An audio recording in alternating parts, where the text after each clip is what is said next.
What's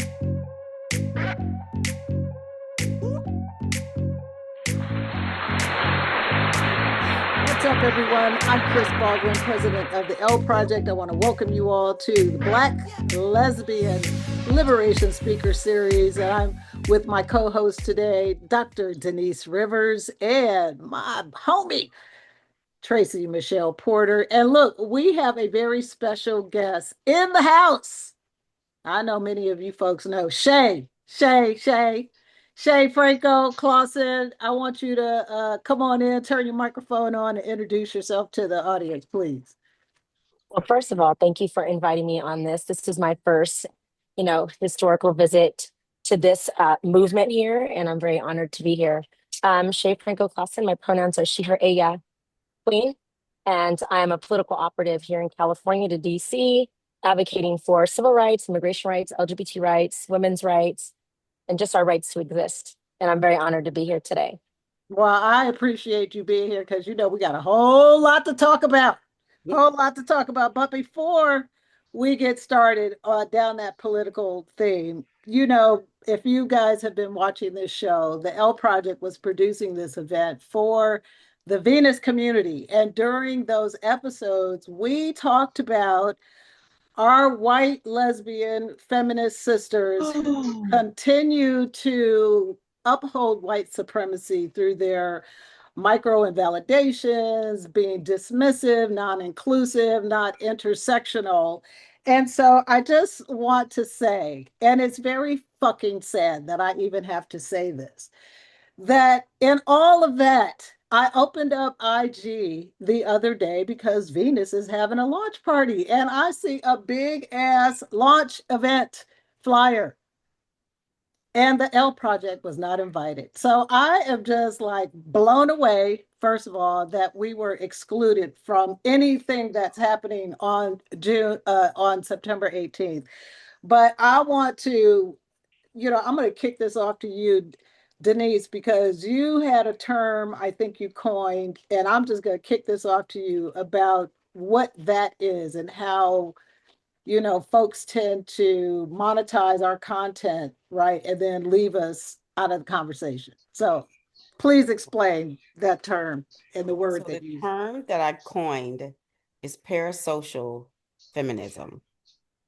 Like these white women love to have social media relationships with us, right? They love us on social media. They love us online. They're posting us, they're quoting us, they're resharing, they're reposting all of our words, all of our things, and that gives them an out to not do the fucking work. Right?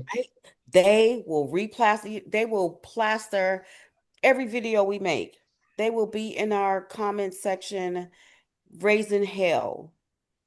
But when it's time to show up in person, when it's time to cut the check, they are nowhere to be found, which is why I don't add them. I don't include them. Like I talked so much shit when we were doing this in the beginning. Like, why the fuck they not paying us? Like, we don't do free work. Pay us for our work. Pay us for our expertise, pay us for our fucking time and nothing. I can guarantee you that everyone on that Venus launch party is getting some sort of stipend, and we've helped them build enough followers or whatever to do a fucking launch party. And I don't believe anyone who says they do not have the propensity to pay us. Right. I'm not going for it. And like I said, it's not about money. It's about appreciation. If you want my expertise, if you want my time enough so that you want me on your platform every single month, you ain't got a dime. You got not even for me. Pay the L Project who brought me to you. Right. The something. Chris, we can't pay everybody. Listen, even my part-time, even people I don't work with full time. No, have your checkbook out, have something, barter something. Give me something for what I'm giving you. Okay, because I have to pay for this doctorate. Listen, I mean, I'm not gonna pay it. But anyway, I get what you're saying. Is that I'm gonna pay it. Right, exactly. Tracy, did you want to add to that? Well, hi, my name is Tracy Michelle Porter. I'm a writer, editor, and rabble rouser. I built that part Yeah. I am a former felon because of the system. I built a platform called From Felon to Fellow on Substack to talk about my journey and how misogynoir and the welfare queen policies and the tough on crime policies back in the 90s turned me into a felon. And I write about it. And I write about white women, even though I'm married to one. I know we're going to do an episode about why I married a white woman. So That's down the line. That's down the line. that's that's down the line. But the anger that Denise, stop it, that Dr. Denise and it's especially Chris has, because the very first panel that we had was based on a fucking article that I wrote. Yes. That part. And the name of the article was, wait for it, Feminism Without Intersectionality is White Supremacy. Period. Right. And so I wrote this article and they ate it up. They're like, oh my God, we really need to do an article about, we really need to do a panel about this because that's truth and we really need to hear it. I'm talking in my best Karen voice.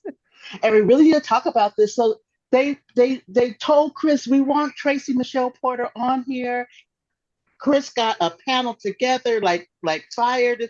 All this started in July. By August, we had a panel, Yep. we had a time, and all this, and they loved they sopped that shit up like they sopping it up with biscuits. Okay. And what happens? And the fact that they have this huge launch, seems like there's 8 people on there during their launch, 2 of which are Black women. So that's a quarter of the panelists or whatever they're doing. But the bottom line is, like I said, you came to us to ask and came to me and asked us to talk about what we feel about white feminism. And yet you go ahead and prove the point that we were talking about, Straight how up. you use our contents, our brilliance, our fire, our sass, and don't give us credit for us. And then you have this huge lunch party and we're not included. And don't Y'all, invite us. That was like a and kick don't even in the gut. I was like, oh, this did kick I in the miss an email? gut. I was like, did I miss an email? Let me go back and look. You know, who And knows? even if you missed the email, if they really wanted you, they would have been on your They would have ass. called Chris, me. Chris, Right. what's Right. going on? Why haven't you? It wouldn't have been an email. It would have been a phone call. It wouldn't have Right. you. It wouldn't have been a text. It would have been a phone call. Chris, we Yeah. want y'all to be a part of this lunch party, especially since we were supposed to do a panel on that On that very day. day. On that day. But they said, "Oh no, we're doing a lunch party. Can we do it later?" Right. Motherfuckers. Well, look, you know, Shay, I'm sorry you jumped in when we had to vent about this right off the bat, but it kind of speaks to the shit even that I've experienced something similar to this in a Democratic club. I'm not going to name that Democratic club, but you know, it's a bunch of gay folks in it. But it's the same type of situation where the liberal gay folks don't think they have racist unconscious bias because they got Black friends, or you know, I'm gay or whatever. So give us a little history about your experience in this scene and how it's, you know, how it's expressed itself in your presence. Well, I've been a Black lesbian for a long time. Right. Let me just start there. And I'm Right. sorry, this guy he over here telling a whole story on this microphone. So I was like, I was enjoying this conversation that you're having because I can relate.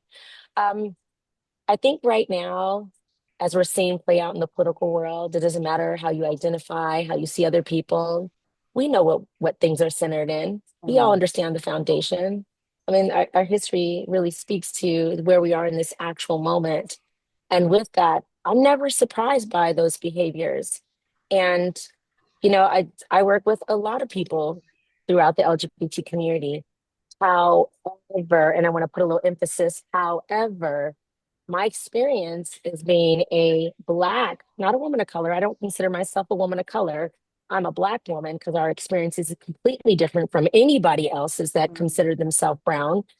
Is that when we go to these spaces, you know how many times the lesbians and the took some of my information. I'm a DJ. I hosted hella parties, and they consistently then tried to hijack our parties or use me as a validator. And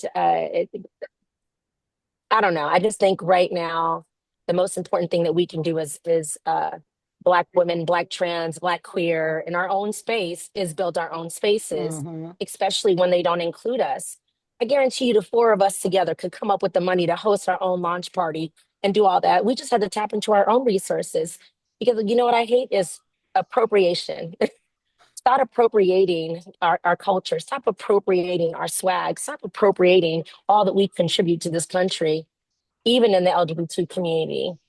I'm actually kind of sick of it myself. Right. Since it's a lot of space, they naturally have the ability to take up a lot of space, but still try to, because we got the soul. Without us saying nothing else, like we got the soul. And so I think it's honest on us.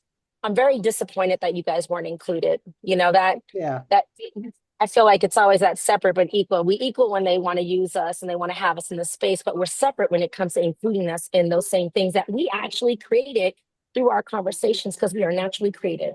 That's right. Yeah, Exactly. a And hundred percent. what really sucks, I think, is that the L Project, like I've worked really hard to make sure that the work that we do is always intersectional as Yeah, possible. know all them women on there. Like I Right. know all the Right. And it's like, I don't understand why it's not reciprocated. I just don't understand why you look at that flyer and think that that flyer looks inclusive of our community is so fucked up to me. But it is what it is. And I'm not going to keep like, beating this topic, but it is it's the irony, right? But anyway, look, we brought you here to talk politics and kind of down the same lane, right? The liberal, progressive, white supremacists and how that plays out. But in light of the recent tragedies that includes another school shooting and more political violence, really, Shay, how are you feeling about this political scene right now? listen, I've been Black for 50 years. I done seen cycles of this. Mm, The sad part is our ancestors, the shoulders that we stand on, they already experienced this. We're just experiencing it again. We weren't able to prevent it, so we're experiencing it again because again, to the hijacking of our experiences that we just talked about lands over in politics where listen, 92% of Black women did our job. mm, Any questions? that part. And we know who didn't. So when my brothers and sisters that are Latino, Asian, from different countries talk to me about, oh my God, what we're doing. I was like, y'all had an opportunity to organize your community. And now we are reaping the lack of consideration because she wasn't a perfect Black woman. Mhm. They didn't want a Black woman, but they want our strength. We raised their kids. We built this country. We taught them how to cook, clean. We created all the inventions. Like we are the strongest people on this planet. Full stop, period. That But part. when it comes to politics, we got to do a better job as well. Like I take accountability. I'm knocking 6 precincts myself for Prop 50 because I know how important it is to grab them 5 seats back. Right. We are not going to change how they see us. But what we can change is how much we let them in. Yeah. And so what's the DNC? Is the DNC pouring money into this California effort to, to draw our own maps Yeah, I for mean, Prop well, 50? oh, it's funded, but I'm not sure if it's the DNC that's funding it. I Oh can tell you shit. that the labor leaders all across the California all have contributed to it. I Okay. have a day job, which I is not what I'm speaking on here today, but I Right, mean, right, I think it's very important for us to recognize like this wasn't an even playing field. And as much as I disagree and agree with Gavin on so many different issues, right, I right. do agree that if we don't do this now, we are going into the handsmaid tale. That's Hmm. that's like that's on some Absolutely. real. No, And that's I think real. that It's real. people That's real. really need to think about what they're doing. I think that show was deliberate in telling us what they were seeing, the writing on the wall. It's just like The Simpsons, just like South Park. Like Mhm. all of them have been telling this for a very long time, but we distracted. We at festivals, we buying the latest Gucci. We worried about getting our hair done. Mhm. You know what I do? Politics is my lifestyle. When I'm not at work, I'm doing this in my personal life. I'm speaking, I'm on the news, I'm knocking on people's doors. We need to put that same effort into work. Now, what we're seeing from this last week of things it was devastating. Like me is not a fan at all. I think that I come from the projects and I've seen a lot of shootings. I've had to identify my friends' bodies. So kind of trauma triggered me. But what it should have done is put fire in a lot of people to get involved. Talk to your neighbors. If you're a Democrat, get involved with the Democratic Party. I don't care if you're a Republican, get involved with the Republican, independent, whatever it is that you need to do, but you need to get involved. Because at the Congress level, at the US Senate level, at the state assembly, at the Senate, all the way down to the mosquito catcher, people every day are making decisions on behalf of us. And the only reason they've gotten this far is because we weren't paying attention. Not all of us, right? Like majority of us. And we have to remember, like the people that do make these decisions, the average American has a sixth grade education level, except, I'm sorry, for Black women, because we're the most educated in the United States. Right. Hard stop, master's Harvard. But I want to say is that we have to really start thinking about how we hold ourselves accountable in this. Because if we don't worry about how they act, look at me, how they act. Right. We have no control over how anyone else is behaved. We only have control how we respond. And in this moment, as Black people, we need to be having them coffees. We need to be coming to the cookout, getting everybody registered to vote and running for office. Right. Run for office. Yeah. Well, Yeah. And put our money, the same thing you said about, go ahead, Miss. well, speaking Tracy. of running for office, I'm actually considering running for Where office. you at? Where you live at? I live LA. She's in Where the you city. at? Where We're you in live Nevada. at? LA. In the valley. I live in Encino. I'm considering running for LAUSD District 4. Oh yeah, baby. Let's go. Yeah, she said it first right here, folks. So here's and the reasoning, just like you said, we got to start local. Yep. That's Yes. true. That's the Republican Party has been playing the long con For a since long time. Long game 1970. for a long time. I say it's not a game, it's a con, because they're Yeah, conning it people is a into con. believing Right. to believing their bullshit. Okay. And But now they, for me, people believe it. and that's what I'm saying. So that's why I'm saying it's a con game. It's a con. So what I've been thinking, because I'm going to give you a little background about me. I've always voted. My very first election was in 1984 when I turned 18, and I was devastated about what's that fool, Reagan, which started that welfare queen bullshit, which got me a felony. How about that? Okay. Right. And the Southern strategy, that part, that racist bullshit. So, but that back then I didn't really understand it, didn't know it. But in the last 2 years, y'all, I have become crazily politically active on the local and state level. I've actually just finished my fellowship with the Solis Policy Institute, state. That part. I am a fellow with the Public Voices Op-Ed Project. I have been published 9 times. Yeah. That part, and I just published, and my girl Denise, Dr. Denise Rivers, edited my article that I wrote about Charlie Kirk. Ooh. And I That do not article's hold fire. back. Please send that to me. That article's fire. I will. I do not hold back because hate speech is the root.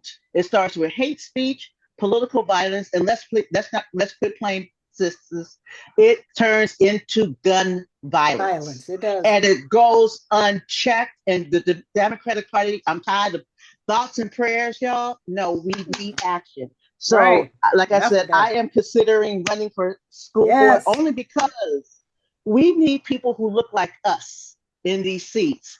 I'm old enough to remember LA Unified before Prop 13 and before charter schools. Okay? I know what public education can do. People used to move to California because our education rivaled private schools. When I graduated from high school in 1984, the majority of my class graduated and went on to college. But the problem was that I didn't live in Chatsworth. I lived in South LA. My high school should have been locked. But because of the inequity of the school board, how is it that I have to leave my community, get my Black ass on the bus to go to a white school to get a better education when it's all in LA Unified? That does not stand, and it has not gotten any better 40 some odd years later. That part. Right. I love that. I stand with it. I don't know what I could do from Delaware, but If I run, you donate money, sis. That's right. It's all about raising funds. Open up that wallet. That's right. It's all. I want to drop that in y'all lap, and y'all Okay. can think about it. We could talk about some other day. All right. But Let's this is how go. I feel about the Charlie Kirk situation. I think Charlie was a kamikaze soldier. Mm, you went out. Sacrificed himself for the I think cause. I think he did it. I think he did it. He did it for the cause. I don't think for by any stretch of imagination that that kid did it. Like I don't. Like I just don't see that. I know him and the kid ain't like each other. I know the kid hated him, but I think just based on like hearing the wife's whole little thing at his funeral yesterday, no. This is about But turning point. listen, This is about Trump. This is No, about me. that's her being an opportunist. That's all that shit is, you Yeah. know.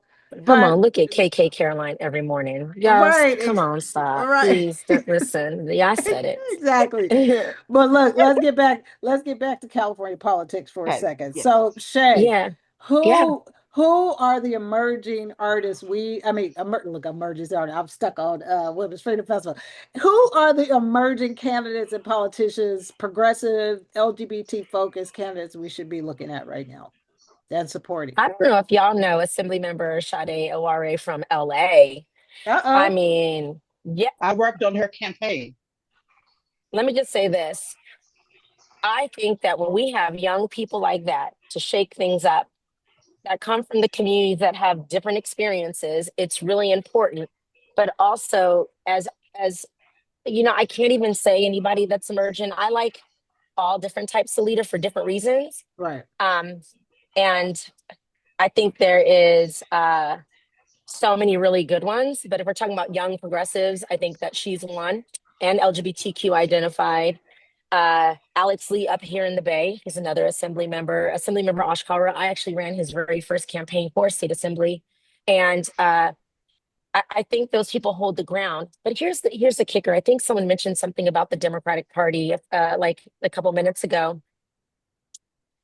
The only people that make decisions are the people who run and win them seats.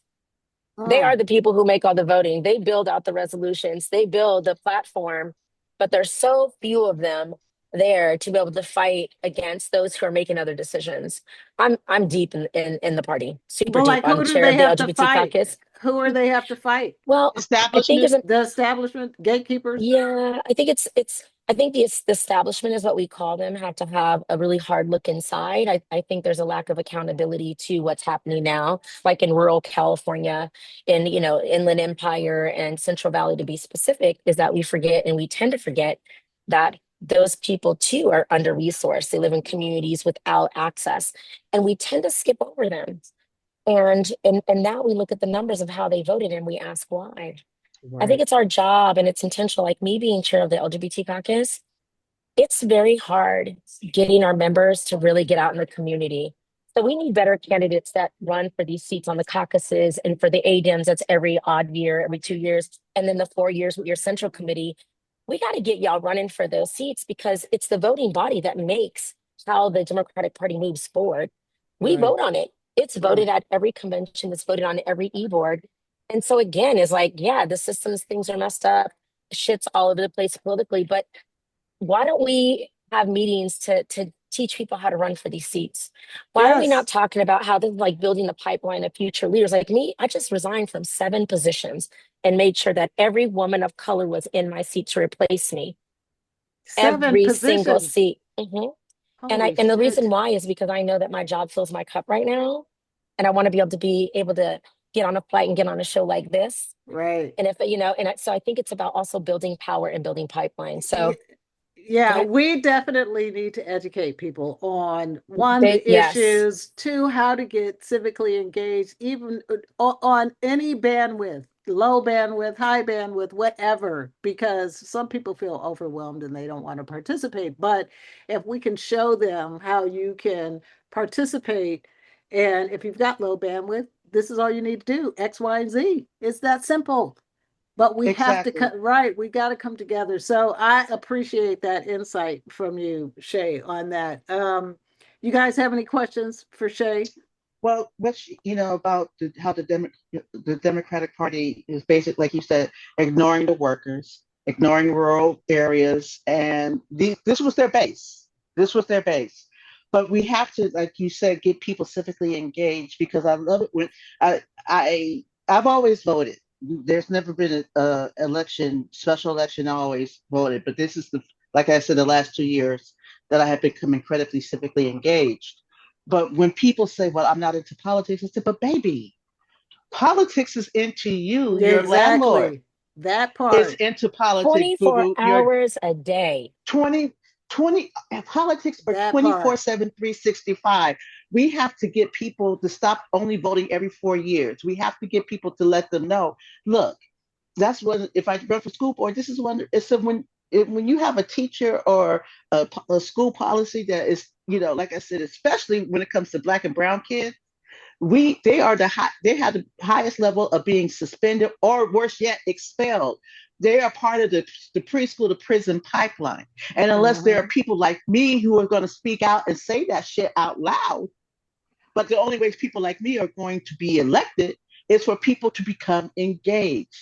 So that's when people say, I'm not into politics, but the school board is, where your kids go to school. The DWP, where you pay your light bill, all that is into politics. And especially your boss, the man that's telling you you can't take time off of work when baby is sick. That is politics, because we don't have paid parental leave. We don't have the decent health care and all of that. We don't have universal health care. We don't have a guaranteed living wage. All that, baby, is politics, and all that Mhm. affects you. That Every part. day, me in this airport, where this airport can go, where the flights can go, the grocery store, my neighborhoods, the street lights, everything is a political decision. And I think you said something about, I'm trying to remember, I was trying to reflect on what you were just saying, Tracy, about the Democratic Party. Oh, Anyways, forgetting their base. yes, Is that so was that forget, it? I think they know that, right? Like, I think the writing's on the Yeah, but wall. what are they doing about it? They know Oh, it, but we are what are they in, doing about it? we work in, like, I can't speak to everybody else, but if you're not like deeply involved or you have a central committee that's not very active, I'm very active where I live. And so I knocked doors yesterday, I did phone bank on Thursday. I'm getting involved as a party leader and I pull my people in. Now, I'm not going to chase people who don't want to be caught and then be mad next week when they lost Right. something. I said, that's the onus on you. You got to actually stand up because I'm telling you this to Tracy. I'm formerly incarcerated foster youth who was trafficked until I was 15 and a half.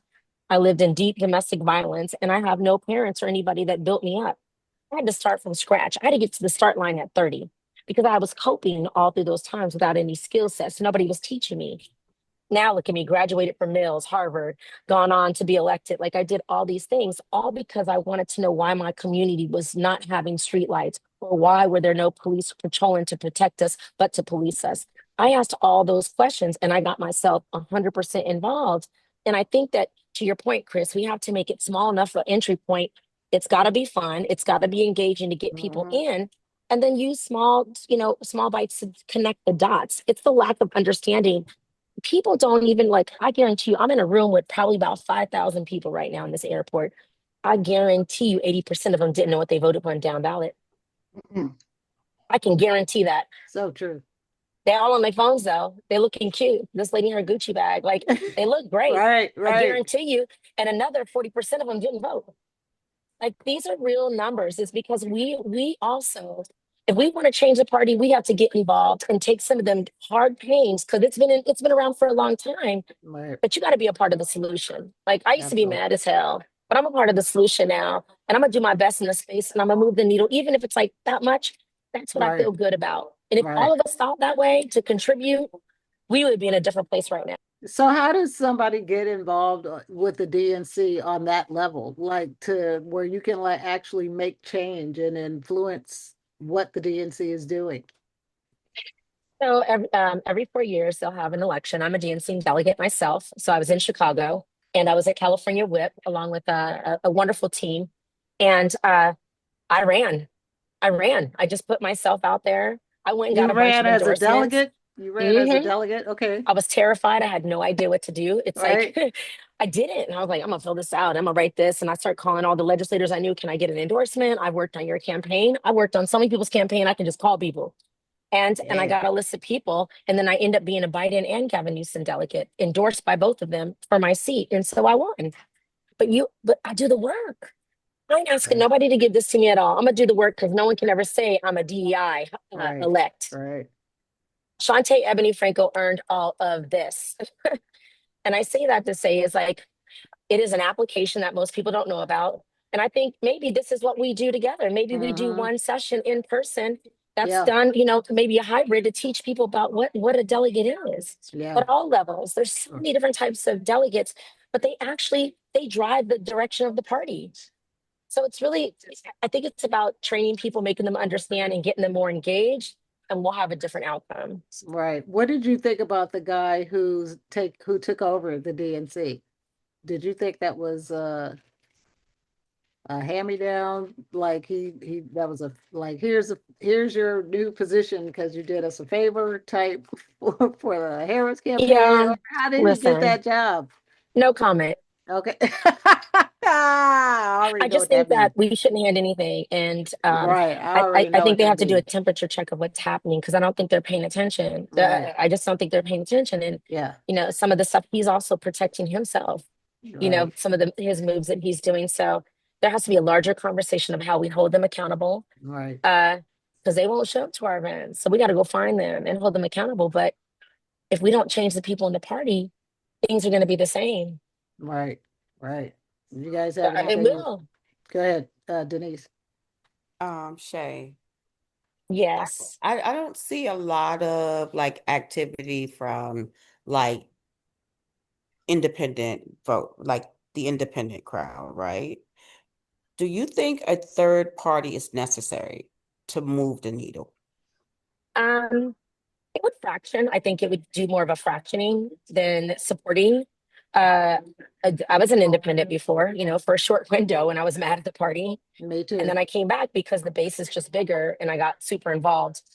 But what I will say is that I think there should be many options for people who don't agree with the same platform. I'm not against there being an independent party. I would say not join the Elon Musk one that he's trying to create. I'm just going to throw that out there. Don't do that, y'all. I had a friend of mine call me like, "Oh my God, is you here? I hate him, but he's," and I said, "Girl, bye." But I think that it's an option, and I'm not opposed to it. How about ranked choice voting? I think there's not enough research in it. I haven't seen it benefit and yield the reason why it's created. Because think about this, and I'm not dissing it. It could work, but we don't have enough information. Okay, this guy, he is telling a whole story over here on this microphone. I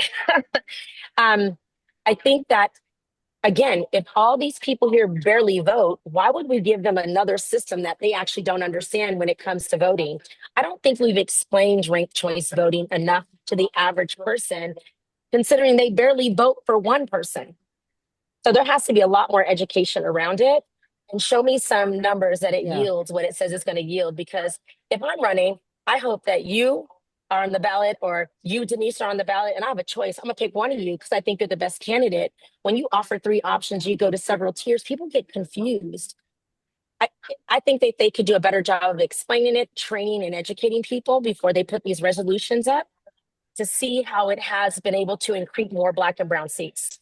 Yeah, absolutely. You guys want to? I gotta board this plane though. They moved this up early. All right, no worries. Well, look, Shay, how are people supposed to find you on Instagram, on your social media? Give people Shay Franco-Clausen. That's it. Shay Franco-Clausen. But I do want to come back. DJ Sugar Shay. I do want to follow up to this and meet again. Maybe we can Zoom you in, Denise, but we do it in person, because I think there needs to be a larger conversation, a bunch of different people at the table from all over the state to really help us figure out how are we, because this is about Black people right now. Yes. I'm gonna fly in. Don't leave Dr. Rivers out. She gonna come in. You're gonna have to fly in. You're gonna have to fly in, Queen, because we're gonna need. But I promise you, if this is a little bit of window we have, you want to have that soon, I will get people to the table that are doing this work. So we can be in all parts of California, because we are all over the state. And before I go, let me tell you how bad I am. Even when I run elections, I even organize in the prisons and the county jails, because I'm that good. Yes, that's right. Wait, so do you know my girl Taina Vargas then? I know. I ran her Prop 17. I was the campaign manager for that. Okay, so I am a member of IJ Action. I'm part of the member action committee. And Uh-oh, I it's know all on. about it. It's on, okay, baby. it It's is on. on. So That's my we point. got it's like I am, especially being formerly incarcerated and lost 25 years of earning Yes. power. Do you Yes. know that Okay. I did the math? I lost $2.2 million in earning power because of that felony. And I Yeah. and at know. 59 years old, But now I you am can still a vote. gig worker. Yeah, Yeah, that's now, You can right. vote. but That's But all I did was Shay, make sure that people could vote. But I gotta jump. They're calling my Shay, number. thank you very much for dropping in on the Black Lesbian Liberation Speaker Series. Appreciate you. Thank you for All right, having my me. friend. All right. Have a safe Bye-bye. flight. safe flight, safe All right. travels. Okay, she Oh, wow. oh Yeah. Adorable. Adorable. Right. She's Yes. oh I amazing. like, I yes. mean, as soon as I said I was thinking about running for office, she's like, "Where you live? Where you at?" Right. Right. Because she's a big in Equality California too. So she's got the inroads to everybody. Like she said, she's a political operative. So for real, for real. So let's Look, go. Let's get your campaign going there, TMP. listen, she's about to be a Uh, politician soon, so we need to We need get to all get her your time ass now out because pretty there. soon we're gonna have our people call her people. Right. Get her on the Yeah. horn. Excuse me, well, Tracy's you guys, in the well, see, well, you guys, we will always be on my speed dial. Ain't no, you don't okay, have to call good. my people to get to my call Okay. my people. No. I will keep this phone as my personal line. I actually already have a phone just for fuckery All right. and those people that I don't really want to talk to.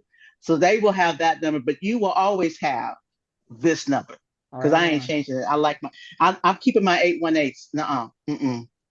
Because it's now 818 now is 74. It went from 213 to 818. Now there's 747, and that's Yeah, part. I'm right. like,